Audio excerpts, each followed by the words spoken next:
Tulee maalivahdille. Ja nyt pientä pressia. Ai.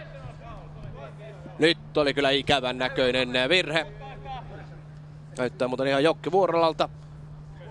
Tämä valkopaitojen toppari. Osittain ehkä jopa Juha Kanervaltakin.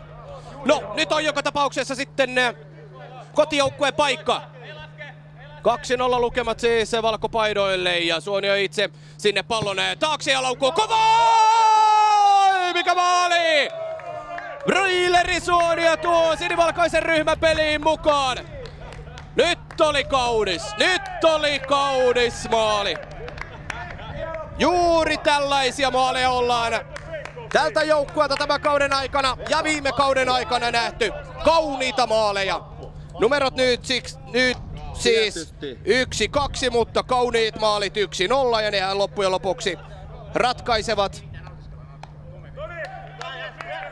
Huikea osuma.